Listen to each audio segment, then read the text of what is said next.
Hello students, I am Arvind Kumar, PhD Physics from Suraj School, Rewari. Today we will discuss the third unit, magnetic effects of current and magnetism. Second chapter, forces on charged particle in electric and magnetic field.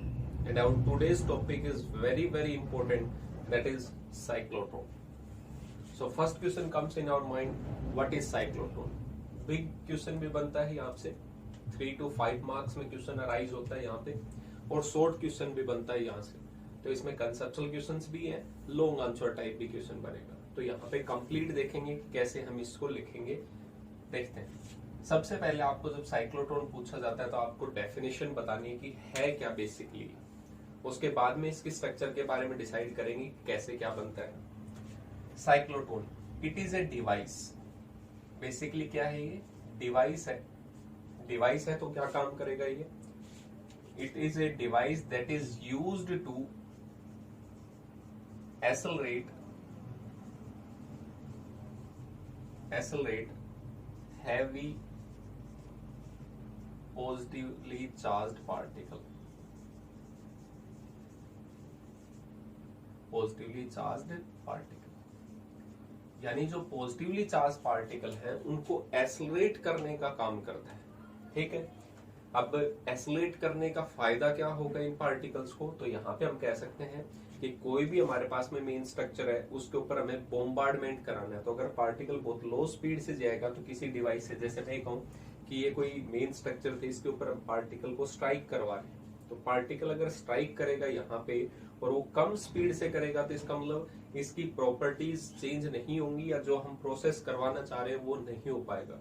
अगर कोई fastly moving आयर इससे strike करे कोई भी nucleus के साथ में या किसी एटम के साथ में, तो उसकी प्रॉपर्टीज में चेंज होगा। तो इसका मतलब हमें उस पार्टिकल को क्या करवाना पड़ेगा? एसलरेट करवाना पड़ेगा। एसलेशन मतलब चेंज इन इट्स वेलोसिटी, और वेलोसिटी में चेंज होगा तभी तो वो ज्यादा स्पीड अप होगा।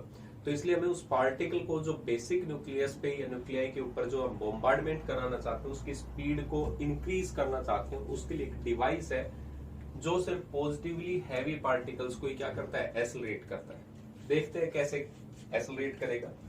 नेक्स्ट क्वेश्चन जो अराइज होता है वो है हमारे पास में प्रिंसिपल।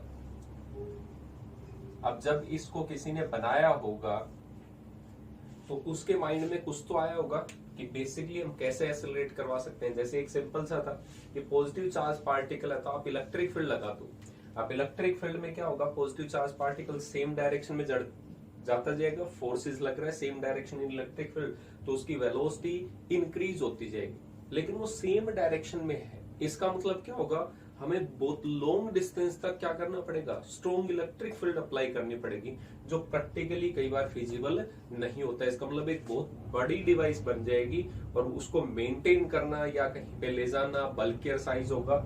इसलिए यहाँ पे एक अरेंजमेंट की गई प्रिंसिपल के बेसिस पर। वो क्या कहा गया, ध्यान से सुनेंगे इसे। कह रहा है प्लेस्ड इन क्रॉस फील्ड।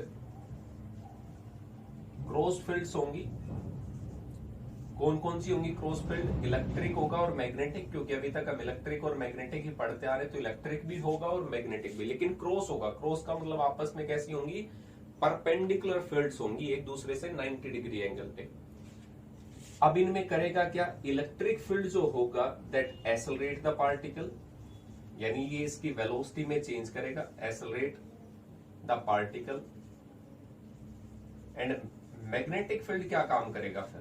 क्योंकि अगर अकेली इलेक्ट्रिक फील्ड लगाएंगे तब भी एसलेशन हो सकता था, तब भी उसकी वेलोसिटी में चेंज कर सकते थे, इंक्रीज कर सकते थे, बट यहाँ पे वो बहुत लेंथी हो जाता। तो हमने एक यूज किया मैग्नेटिक फील्ड, क्योंकि मैग्नेटिक फील्ड में जब कोई चार्ज पार्टिकल परपेंडिकुलरली इंटर करता है तो उसकी पाथ जो होता है वो कैसा होता है? सर्कुलर पाथ होता है। तो यहाँ पे भी हम यही यूज करेंगे उसी प्रॉपर्टी को कि मैग्नेटिक फील्ड क्या करेगा? उसे सर्कुलेट। और आपको याद होगा जब सर्कुलेट करते हैं तो इसका मतलब उसके मैग्नीट्यूड ऑफ वेलोसिटी में कोई चेंज नहीं होता, सिर्फ उसकी क्या होती है? डायरेक्शन चेंज होती है। तो यहाँ पे मैग्नेटिक फील्ड जो होगा सर्कुलेट द पार्टिकल करता है, यानी ये इसको घुमाएगा, इसको ज्यादा लेंथी नहीं होने देगा।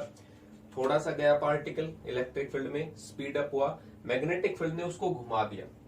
सिर्फ मैग्नेटिक फील्ड क्या करेगा? उसे रिवर्स कर देगा, फिर इलेक्ट्रिक फील्ड फिर दोबारा से एसलेट करेगा, फिर थोड़ा एसलेशन हो जाएगा, फिर उसको घुमा देगा, फिर एसोलेशन होगा, फिर घुमा देगा, तो हमें ज्यादा बड़ी डिवाइस की जरूरत नहीं पड़ेगी। साइक्लोट्रॉन इसी का कंसेप्ट है बेसिकली। तो ये प्रिंसिपल क्या कहता है, when a charged particle is placed in cross field of electric and magnetic field, then electric field accelerate the particle and magnetic field circulate the particle। ये इसका बेसिक प्रिंसिपल है, बहुत इजी प्रिंसिपल है। Book में आपके पास में थोड़ा सा टिपिकल दे रखा है कि इन स्मॉल एनर्जी गैप जो डीज है उनके बीच में एनर्जी गैप था, उसके बेसिस पे दे रखा है। नेक्स्ट हम याद करते हैं यहाँ पे वर्किंग। अभी आपको समझ में आ जाएगा धीरे धीरे सारा। वर्किंग से पहले हम इसकी कंस्ट्रक्शन देख लेते हैं। कंस्ट्रक्शन, अब इसकी कंस्ट्रक्शन में क्या है, ठीक है। कंस्ट्रक्शन में आपको ज्यादा नहीं, एक दो लाइन ये लिखनी होती है। अगर आपने लेबल्ड डायग्राम बनाया है एग्जाम पॉइंट ऑफ व्यू से, अगर डायग्राम बना के उसको लेबलिंग किया हुआ है कि ये कौन कौन से पार्ट है, तो आपको ज्यादा कुछ लिखने की जरूरत नहीं होती। कंस्ट्रक्शन में 2-3 लाइनों से काम चल जाता है। अदरवाइज आपको डायग्राम प्रॉपर नहीं है तो कंस्ट्रक्शन में काफी चीजें लिखनी पड़ जाती है। अब यहां पे कंस्ट्रक्शन में क्या है, 2 होलो मेटालिक एवोकेटेड डीज।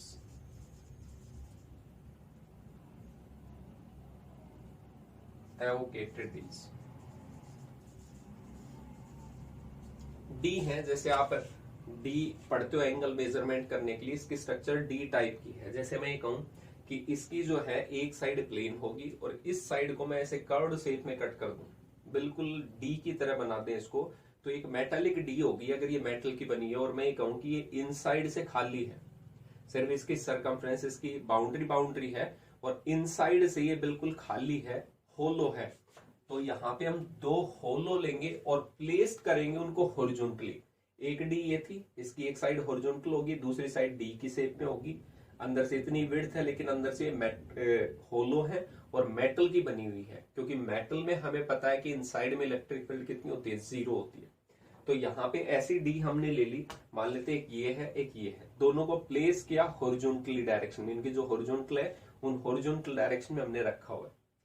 क्लियर हुआ पॉइंट। तो 2 होलो मेटालिक एवोकेटेड, एवोकेटेड का मतलब वैक्यूम हो गया इसमें। यहाँ पे आप ये नहीं कह सकते कि एयर फील्ड है, क्योंकि जिस पार्टिकल को हम एक्सेलरेट करेंगे वो एयर के पार्टिकल से भी टकरा के उसकी काइनेटिक एनर्जी में लॉस हो सकता है। तो इसको हम पूरा एवोकेटेड रखते हैं, कोई भी दूसरा पार्टिकल प्रेजेंट नहीं होता। तो यहाँ पे मेटल की है 2 है, एवोकेटेड डीज है, ठीक है। Placed horizontally to each other through a small gap. यहाँ पे थोड़ा सा गैप रखते हैं इनमें, बिल्कुल टच करके नहीं रखते। ये एक डी है एक दूसरी डी होगी, तो थोड़ा सा इसको प्लेस करेंगे गैप के साथ, ठीक है। These dees are connected, these are connected with oscillator. Oscillator का काम क्या है, यहाँ पे इन दोनों को आपस में इंटरचेंज करेगा। ऑसिलेटर ऑफ, अब ऑसिलेटर का काम अभी बताएंगे। 10⁴ वोल्ट होगा and frequency is equal to 10⁷ hertz. यानी जो ऑसिलेटर हम अप्लाई करेंगे इन दोनों डीज के साथ में, देखेंगे इस पॉइंट को ध्यान से कि यहाँ पे एक डी है और इस डी को मैंने एक ऑसिलेटर के साथ में अटैच किया, और इस ऑसिलेटर की जो वोल्टेज है वो 10⁴ वोल्ट है और फ्रीक्वेंसी कितनी है 10⁷ हर्ट्ज। इसका मतलब क्या होगा, ये ऑसिलेटर है, अभी ये डी है मान लेते हैं D1 और ये डी मान लेते हैं D2। अभी ऑसिलेटर स्टार्टिंग में इसको पॉजिटिव रख रहा है और इसको नेगेटिव, तो इसका मतलब इलेक्ट्रिक फील्ड किस साइड से होंगी, इसके अंदर तो होंगी नहीं, इलेक्ट्रिक फील्ड मेटल का है, जो गैप है उसमें इलेक्ट्रिक फील्ड होंगी। अभी इस साइड से पॉजिटिव से नेगेटिव जो गैप था उसमें इलेक्ट्रिक फील्ड होंगी। थोड़ी देर के बाद में क्या होगा, इसकी फ्रीक्वेंसी है चेंज होगा। फ्रीक्वेंसी किस में होती है, जो अल्टरनेटली चेंज कर रहा हो अपनी पोलरिटी को। तो इसका मतलब थोड़ी देर के बाद में क्या होगा, ये वापस नेगेटिव हो जाएगी, ये पॉजिटिव, तो फिर इलेक्ट्रिक फील्ड की डायरेक्शन क्या हो जाएगी, रिवर्स हो जाएगी। गैप के अंदर ही होगी, डी के अंदर इलेक्ट्रिक फील्ड 0 है। तो ये जो ऑसिलेटर है वो दोनों इन डी के साथ में कनेक्टेड है और इसकी हाई वोल्टेज है, गैप कितना था इनमें, मेटल की सरफेस पे पोटेंशियल सेम होगा, तो मैं ये कहूं कि दोनों के बीच में पोटेंशियल इतना है, तो electric field is equal to कितना होगा, माइनस डीवी अपॉन में डी आर। आपने पढ़ा था पोटेंशियल डिफरेंस 10⁴ वोल्ट है, और जो गैप होगा वो डिस्टेंस है दोनों के बीच में, तो इलेक्ट्रिक फील्ड की वैल्यू हम आसानी से कैलकुलेट कर सकते हैं। तो यहाँ पे ये कंसेप्ट था इलेक्ट्रिक फील्ड का। इलेक्ट्रिक फील्ड हो गया, अभी आगे बढ़ते हैं इसमें। ये डीज थी, ऑसिलेटर का फंक्शन हमें समझ में आया कि पोलैरिटी को चेंज करता रहेगा, दोनों डीज को बार बार, कभी पॉजिटिव कभी नेगेटिव, तो इलेक्ट्रिक फील्ड इसके गैप के अंदर चेंज होती रहेगी, कभी उस डायरेक्शन में इलेक्ट्रिक फील्ड होगी, कभी इस डायरेक्शन में होगी, तो इस ऑसिलेटर का ये काम था। अब यहाँ पे मैग्नेटिक फील्ड भी होंगी, placed in a strong magnetic field, इनको हम किस में रखते हैं, स्ट्रॉन्ग मैग्नेटिक फील्ड में। अगर मैं इसको थोड़ा साइड से देख रहा हूं तो इसका मतलब ये समझें कि डीज अगर ऐसे रखी हुई, एक डी ये थी, एक डी ये रखी है, ऐसे ये डीज रखी हुई, ऑसिलेटर जो था वो इन दोनों के साथ में कनेक्टेड था, डीज के साथ में, इनके ऊपर नॉर्थ पोल है और नीचे साउथ पोल है, तो इसका मतलब मैग्नेटिक फील्ड कैसे होंगे, बिल्कुल डाउनवर्ड डायरेक्शन में। तो यहाँ पे डाउनवर्ड डायरेक्शन में दिखा सकते हो, जैसे हम यहाँ पे गए कि बिल्कुल ऊपर, या तो आप ऐसे दिखा सकते हो कि ऊपर जो है वो नॉर्थ पोल है मैग्नेट का, और नीचे जो है वो साउथ पोल है, तो इसका मतलब मैग्नेटिक फील्ड जो है अपवर्ड से, क्योंकि ये 3D व्यू हो गया, और यहाँ पे देखा जाए तो हमारी जो डीज है वो ऐसे रखी हुई है, ऑसिलेटर इनके साथ में कनेक्टेड था दोनों के साथ में, नॉर्थ पोल इधर, तो नॉर्थ से साउथ की तरफ क्या होंगी, मैग्नेटिक फील्ड लाइंस होंगी, तो इसका मतलब मैग्नेटिक फील्ड लाइंस इन डीज के क्या है, परपेंडिकुलर डायरेक्शन में है। कई बुक में वहां पे दिखा रखा आपको डॉट या क्रॉस से, वो भी बिल्कुल करेक्ट है, पेपर में रिप्रेजेंट करने का तरीका है वो भी। डॉट का मतलब इससे बिल्कुल बाहर आ रही है, आउटवर्ड डायरेक्शन में, क्रॉस का मतलब इस डीज के बिल्कुल इनसाइड। क्लियर हो गया पॉइंट?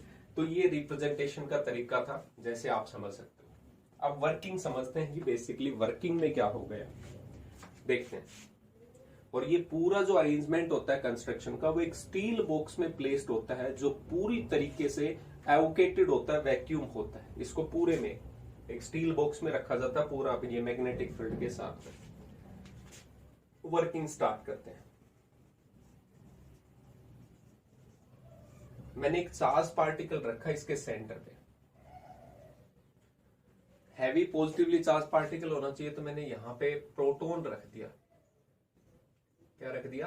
प्रोटॉन, पॉजिटिवली पार्टिकल है। ऑसिलेटर जो है उस मोमेंट पे इस डी को पॉजिटिव कर रखा है, इस डी को नेगेटिव है, तो इसका मतलब इलेक्ट्रिक फील्ड किधर होगी, D1 टू D2 जो गैप था दोनों के बीच में।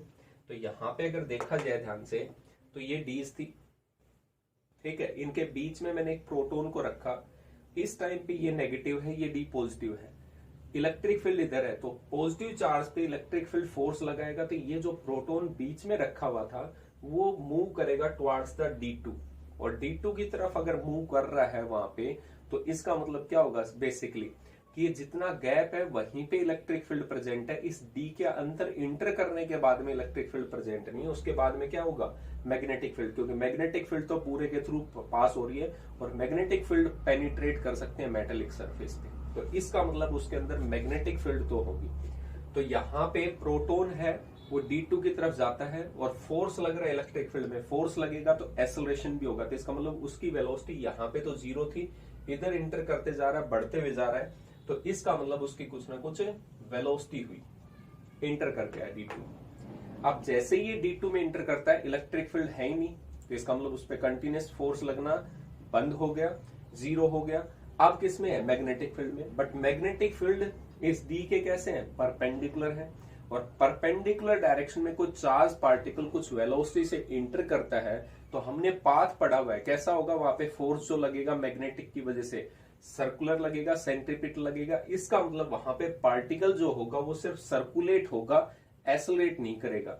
अगर यहाँ पे इलेक्ट्रिक फील्ड ये डीज वगैरह मैग्नेटिक नहीं होता तो बहुत लॉन्ग डिस्टेंस तक चाहिए था, तो इस डी के अंदर जाने के बाद में मैग्नेटिक फील्ड उसको क्या करेगा, यहां से जैसे इंटर कर रहा था उसको घुमा देगा, राउंड शेप कर देगा, और उसको सर्कुलर पाथ करेगा, तो जितनी वेलोसिटी से इंटर कर रहा था वहीं से सर्कुलर पाथ में वो एग्जिट हो जाएगा सेम वेलोसिटी से। तो यहाँ पे मैग्नेटिक फील्ड क्या करेगा, इसको सर्कुलेट कर देगा, ये पाथ सिर्फ इसको राउंड शेप करके, और ये बाहर ले आएगा, मैग्नेटिक फील्ड की वजह से, क्योंकि हम पहले पढ़ चुके हैं क्रॉस फील्ड्स थी। अब ये जब मैग्नेटिक फील्ड यहाँ पे है, तो जैसे ही अब ये चार्ज पार्टिकल वापस आएगा, तब तक ऑसिलेटर ने क्या कर दिया होगा, वो तो कंटिन्यूअसली चेंज होगा, फ्रीक्वेंसी मैच करके रखेंगे।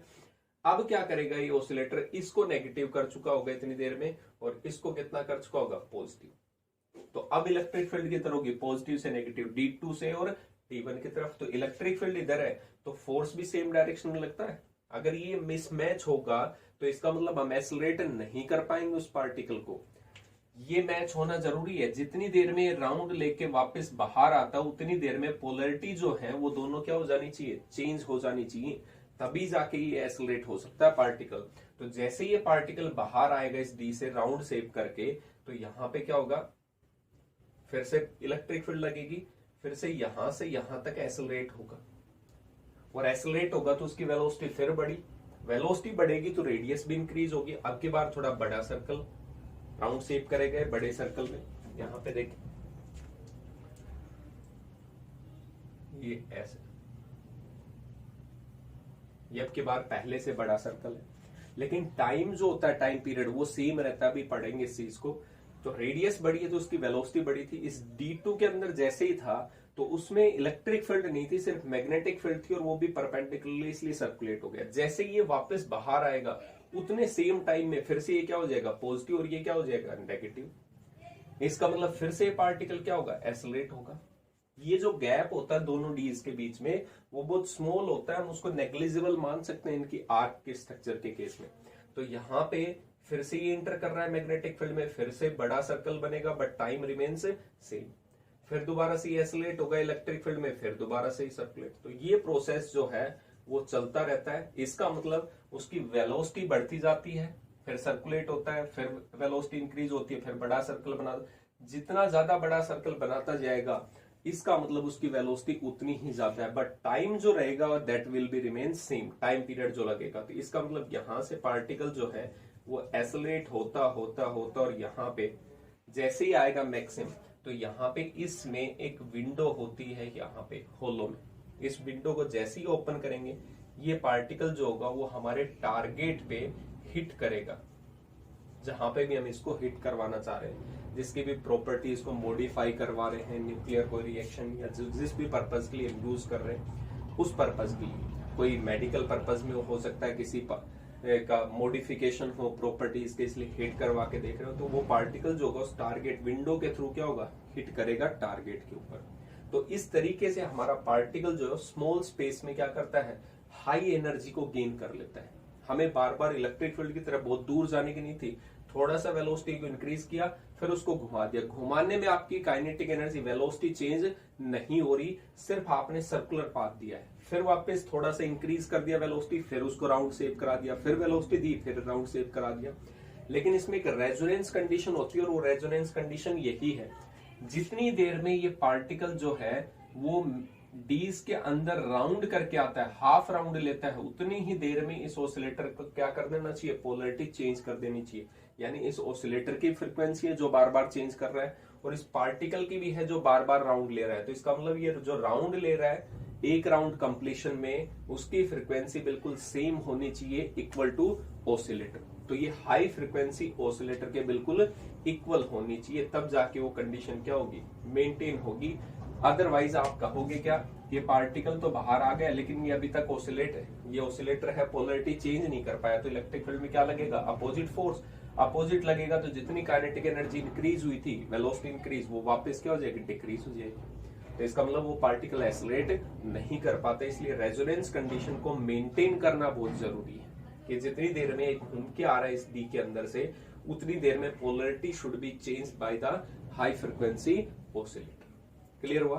तो यहाँ पे मैग्नेटिक फील्ड का है, रेडियस वगैरह, इलेक्ट्रिक फील्ड में ज्यादा कंसेप्ट नहीं है। तो वर्किंग में हमें पता था मैग्नेटिक फोर्स कितना लगेगा, Q V B sin 90 degree, क्योंकि अभी आपने देखा जो वेलोसिटी होगी और जो मैग्नेटिक फील्ड थी वो 90 डिग्री पे है, तो V क्रॉस B लिखते तो साइन थीटा, और एंगल कितना है, 90 degree. But this force is perpendicular, so this is equal to centripetal force. ये मैग्नेटिक फोर्स है, परपेंडिकुलर है सेंट्रीपिटल के इक्वल। तो यहाँ पे सेंट्रीपिटल फोर्स होता है mv स्क्वायर अपॉन में r is equal to magnetic force है क्यू वी बी, एक वी से वी कैंसिल आउट हो गया, सो हम यहां पे लिख सकते हैं r is equal to m v upon में क्यू बी, ये टर्म्स। और दूसरा यहीं से हम वेलोसिटी अगर कैलकुलेट करते तो वेलोसिटी इज इक्वल टू कितना हो जाता है यहाँ पे क्यू बी आर अपॉन में एम, यानी हमें वेलोसिटी भी पता है। यहाँ पे दोनों चीजें ध्यान से देखें तो radius is directly proportional to velocity and velocity is directly proportional to radius. जितनी रेडियस इंक्रीज होगी उतनी ही उसकी वेलोसिटी भी इंक्रीज होगी, तो यहाँ पे सिमिलर क्वांटिटी है। But radius is inversely proportional to specific charge, charge upon में मास, और velocity is directly proportional to specific charge. ये हम डिस्कस कर चुके थे पहले भी थोड़ा सा। तो रेडियस और ये है, तो टाइम पीरियड या ये कहूं time taken by the particle in half revolution, by particle in half revolution, आधे रेवोल्यूशन। पार्टिकल यहां से गया और वापस इस डी से बाहर आ रहा है, इंटर कर रहा है, वापस बाहर आ रहा है, तो आधा ही तो रोटेशन हुआ, तो टाइम कितना लेगा उसमें हाफ रोटेशन में, वो कितना होगा, कितनी डिस्टेंस कवर की होगी इसमें, पाई इंटू में आर, सरकमफ्रेंस का टोटल सरकमफ्रेंस होती है 2 पाई आर, इसने हाफ कवर किया, कितना होगा पाई इंटू में आर। कितनी वेलोसिटी से क्या होगा, जितनी वेलोसिटी से इंटर कर रहा था उतनी वेलोसिटी होगी, तो वेलोसिटी कितनी है v। अब यहां पे मैं इसको लिख सकता हूं पाई अपॉन में v, पाई अपॉन v, और रेडियस की वैल्यू हमें पता थी कितनी थी एम वी अपॉन में क्यू बी। v से v क्या हो गया, cancel out velocity.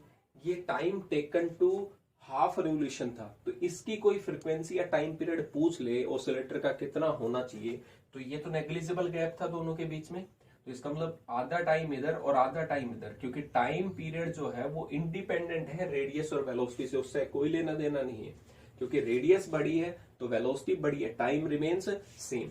So time period is equal to, time period क्या होगा इस टाइम का हाफ, क्योंकि ये तो आधा ही रोटेशन कर रहा था, तो time period is equal to 2 into में स्मॉल टी, ये टी के टर्म्स में आ गया। अब स्मॉल टी की वैल्यू हमें पता थी, मल्टीप्लाई कर देते हैं, capital T is equal to 2 pi M upon में क्यू बी, ये टाइम पीरियड है। फ्रीक्वेंसी आपको पता है रेसिप्रोकल होती है, frequency is equal to 1 upon में T, that means Q B upon में 2 pi. Frequency is inversely proportional to mass, या time period is directly proportional to mass. Mass अगर ज्यादा होगा तो टाइम पीरियड भी उसका क्या होगा, ज्यादा होगा, उतना ही ज्यादा टाइम लेगा वो, यानी स्लोली मूव करेगा। तो यहाँ पे टाइम पीरियड का एक कंसेप्ट आएगा, इसलिए हम इस पे फोकस कर रहे हैं। टाइम पीरियड, टाइम पीरियड में कहीं पे भी वेलोसिटी नहीं थी, जब हमने कैलकुलेट किया था तो वेलोसिटी से वेलोसिटी कैंसिल आउट, कहीं पे भी रेडियस भी नहीं थी। That means time period and frequency is independent on velocity and radius. Time जो होगा वो सेम होगा, जितना टाइम इसने लिया है उतना ही टाइम इसने बड़े वाले सर्कल ने भी लिया है इंटर करने में। क्यों, रेडियस ज्यादा दिख रही है आपको, तो इसका मतलब वो ज्यादा फास्टली भी तो मूव कर रहा है। टाइम जितना यहाँ पे लिया था सेम टाइम उतना ही यहाँ पे बड़े सर्कल में लेगा। Time period is inversely proportional to charge and time period is directly proportional to mass, but it is independent on radius and velocity. Omega angular frequency पूछे तो उसका फॉर्मूला है 2 पाई इंटू में न्यू। 2 पाई हमें पता था, न्यू की frequency अभी कैलकुलेट किया है, कितना था क्यू बी अपॉन में 2 पाई एम। 2 पाई से 2 पाई क्या हो जाएगा, कैंसिल आउट, कितना हो जाएगा क्यू बी अपॉन में एम। ये सिंपल सा था, ये बेसिक टर्म्स थी, इससे कोई हमें इतना ज्यादा फायदा नहीं था, पहले पढ़ चुके थे मोशंस में। तो इसका मतलब ये तो सिर्फ मैग्नेटिक फोर्स को सेंट्रीपिटल फोर्स के इक्वल पुट किया और हमने कैलकुलेशन कर ली, ये टर्म्स थी यहाँ पे। नेक्स्ट हम क्या करने वाले हैं यहाँ पे वो देखेंगे। रेजोनेंस कंडीशन होती है, कंस्ट्रक्शंस वगैरह होगी, यहाँ पे देखते हैं क्या है।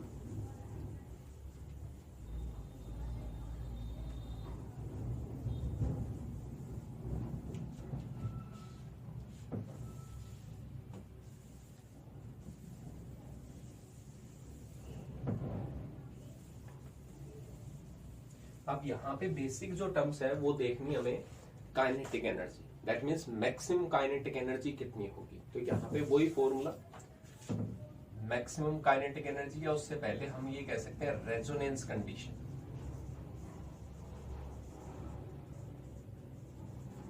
रेजोनेंस कंडीशन का मतलब वही बताया जितनी देर में ये पार्टिकल एक राउंड लेता है, क्योंकि नेग्लिजिबल था, एक राउंड ये आता है यहाँ पे, आता है यहाँ पे, आप ये कहोगे टाइम क्या बताया था सेम, तो आधा राउंड और आधा राउंड, एक राउंड हो गया। जितना टाइम इस पार्टिकल ने सर्कुलेट करने में लिया है वन राउंड में, इस ऑसिलेटर का भी टाइम पीरियड क्या होना चाहिए, जो पोलरिटी थी पहले पॉजिटिव ये नेगेटिव, यहां से स्टार्ट हुआ था, फिर ये नेगेटिव होगा ये पॉजिटिव, अभी तक आधा ही हुआ है क्योंकि आधे में चेंज करके आया, फिर दोबारा से जब वापस आएगा तो ये पॉजिटिव हो जाएगा ये नेगेटिव, तब जाके एक राउंड होगा, सेम पोजीशन पे पहुंचेगा। तो उतनी देर में ये ऑसिलेटर का टाइम पीरियड और इस पार्टिकल का सर्कुलेट करने का टाइम जो होगा वो अगर सेम है, that condition is called resonance condition. That means time period of oscillator is equal to twice of t, time taken to half revolution, ये टर्म्स थी। तो ये कंडीशन अगर मैच होती है, that condition is called resonance condition। अब main आता है मैक्सिमम काइनेटिक एनर्जी, पूछता आपसे मैक्सिमम काइनेटिक एनर्जी। तो अभी हमने लिखा centripetal force is equal to magnetic force, centripetal कितना था, mv² अपॉन में r is equal to q v B, एक से कैंसिल आउट हो गया था, v इज इक्वल टू आ गया था क्यू बी आर अपॉन में m, ये वेलोसिटी आ गई। और मैं ये कहूं कि अगर ये वेलोसिटी मैक्सिमम है तो इसका मतलब रेडियस भी मैक्सिमम होगी, क्योंकि मैक्सिमम वेलोसिटी कब होगी, जब आप बिल्कुल इसके सरकमफ्रेंस के साथ इस डी के बिल्कुल नजदीक नजदीक मूव करेंगे, तो रेडियस भी तो मैक्सिमम होगी। तो यहाँ पे रेडियस जब मैक्सिमम होगी तभी तो वेलोसिटी भी क्या होगी, मैक्सिमम। अब काइनेटिक एनर्जी मैक्सिमम का फॉर्मूला क्या होना चाहिए, काइनेटिक एनर्जी का simple half m v square, v का मतलब क्या था, मैक्सिमम वेलोसिटी का स्क्वायर। तो यहाँ पे वेलोसिटी हमें पता है हाफ एम, और मैक्सिमम वेलोसिटी कितनी थी, क्यू बी इंटू में आर, रेडियस जो थी वो मैक्सिमम थी, अपॉन में एम, एम से एम कैंसिल आउट हो गया, that means kinetic energy does not depend on मास। तो यहाँ पे अगर हम देख, सॉरी एम स्क्वायर, एक एम से एम कैंसिल आउट हुआ तो मास के इनवर्स, सॉरी, तो काइनेटिक एनर्जी मैक्सिमम जो होगा वो कितना होगा यहाँ पे, क्यू स्क्वायर, इसका पूरे का ही था ये square square square, q square B square r maximum square, ये मैक्सिमम रेडियस है, क्योंकि जब आप बिल्कुल इसके नजदीक रहोगे तो सेंटर से डिस्टेंस मैक्सिमम रेडियस है, तभी आपकी वेलोसिटी मैक्सिमम होगी और काइनेटिक एनर्जी कितना आ जाएगा, 2, that will be the maximum kinetic energy. अब यहाँ पे आपसे पूछा जाता है वन कंसेप्चुअल क्वेश्चन, इसमें जब लॉन्ग आंसर टाइप में पूछेंगे तो वहां पे क्या ऐड कर देंगे, ऐड करके क्या कहेंगे, क्या ये काइनेटिक एनर्जी लिमिटेड है, तो हम कहेंगे यस ये लिमिटेड है। क्यों, क्योंकि जो डीज होंगी आपकी उसकी एक पर्टिकुलर रेडियस होगी, इसका मतलब उस रेडियस तक की काइनेटिक एनर्जी ही आप गेन कर सकते हो। रेडियस मैक्सिमम ले ली हमने, उससे ज्यादा तो पार्टिकल तो उस डी से बाहर तो जा ही नहीं सकता, तो रेडियस मैक्सिमम है तो काइनेटिक एनर्जी भी क्या होगी, फिक्स्ड होगी, लिमिटेड होगी। ये लिमिटेड है, कहां तक लिमिटेड है, up to maximum radius of dees, जो डी की मैक्सिमम रेडियस है वहीं तक लिमिटेड है, उससे ज्यादा नहीं हो सकती है। क्लियर हुआ पॉइंट। तो ये मैक्सिमम काइनेटिक एनर्जी पूछा जाता है, इसका फॉर्मूला याद रखेंगे, q square B square r maximum square upon में 2 है, और बाकी जो था टाइम पीरियड वगैरह वो आपको पता है 2 pi M upon Q B. Time period doesn't depend on radius and velocity but depends on specific charge. तो ये कंसेप्ट था। अब इसमें एक छोटा सा पॉइंट आता है लिमिटेशन का, कि व्हाट इज द लिमिटेशन। देखते हैं इसमें लिमिटेशन क्या क्या होंगी, उस साइड कर देता हूं, इजी रहेगा।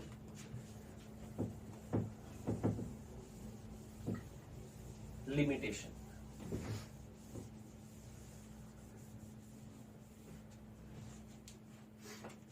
Limitation of cyclotron. तो लिमिटेशन में सबसे पहले तो मैं ये कह सकता हूं, it doesn't accelerate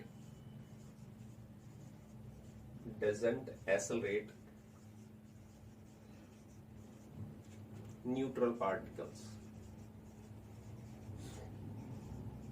like neutron। अगर मैं ये कहूं कि ये एक्सेलरेट नहीं करेगा तो किसको नहीं करेगा, न्यूट्रल पार्टिकल्स को। न्यूट्रल मतलब न्यूट्रॉन। क्यों कहा मैंने ऐसा, क्योंकि न्यूट्रॉन होगा तो उस पर इलेक्ट्रिक फोर्स नहीं लगता, और इलेक्ट्रिक फोर्स नहीं लगेगा तो ये भी जीरो। ठीक है, यहाँ पे सारा कंसेप्ट जीरो, तो इसका मतलब फोर्स नहीं लगेगा तो मोशन में नहीं है, उसको एक्सेलरेट नहीं करवा सकते। सबसे इंपॉर्टेंट जो है वो है इलेक्ट्रॉन को, can't accelerate electron. Accelerate electron. अब इसमें क्या है, इसकी क्या कोई दुश्मनी है क्या इलेक्ट्रॉन के साथ में कि ये एसलरेट नहीं करवा सकता? तो हम बेसिक मुद्दे पे जाते हैं। इलेक्ट्रॉन का जो मास होता है वो बहुत कम होता है, वेरी लेस। तो यहाँ पे अगर देखा जाए तो हमारे पास में एक रिलेशन है मास के बीच में, m is equal to m naught under root 1 minus v square upon में सी स्क्वेयर। अगर वेलोसिटी 0 है तो रेस्ट मास होता है। जैसे जैसे वेलोसिटी इंक्रीज होगी मास भी, मूविंग मास भी क्या होगा, इंक्रीज। और अभी हमने टाइम पीरियड पढ़ा था, कितना था, 2 पाई m अपॉन में क्यूबी। इसका मतलब बाकी कंसेप्ट तो सेम है। जैसे मास इंक्रीज होगा, वेलोसिटी इंक्रीज हुई, रेडियस बढ़ेगी, कोई दिक्कत नहीं है। लेकिन जैसे इसकी वेलोसिटी इंक्रीज होती है इसका मास भी इंक्रीज हो जाता है। तो यहाँ पे राउंड तो लेगा, बड़े राउंड पे जैसे ही जाएगा इसका मास ज्यादा होने लग गया। मास ज्यादा होगा तो इसका टाइम पीरियड इंक्रीज होगा, और टाइम पीरियड इंक्रीज होगा तो ये स्लो होना स्टार्ट करेगा। मास increase so time period increases, और टाइम पीरियड इंक्रीज होगा तो ये क्या होगा, स्लो। अब ये जो ऑसिलेटर होगा ये तो अपनी स्पीड से चल रहा होगा, जितनी देर में इसको पॉजिटिव से नेगेटिव कन्वर्ट करना था वो चेंज होता रहेगा।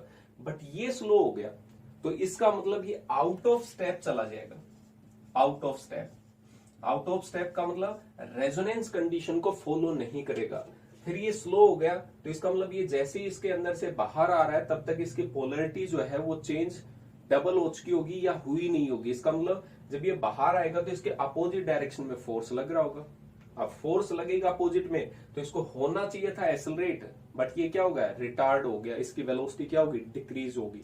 तो इसलिए जो भी लाइटर पार्टिकल्स होते हैं वो लाइटर पार्टिकल वेलोसिटी इंक्रीज होती है, मास इंक्रीज होगा, मास इंक्रीज होगा तो टाइम पीरियड इनका क्या होता है, इंक्रीज, और वो स्लो हो जाते हैं। स्लो होंगे तो जो ऑसिलेटर की फ्रीक्वेंसी है डीज की पोलरिटी को चेंज करने की, उसके साथ में मिसमैच हो जाते हैं, आउट ऑफ स्टेप चले जाएंगे, या ये कहेंगे रेजोनेंस कंडीशन को फॉलो नहीं करते। तो उस केस में ये पार्टिकल रेजोनेंस कंडीशन को फॉलो नहीं करते, सो कांट बी एक्सेलरेटेड।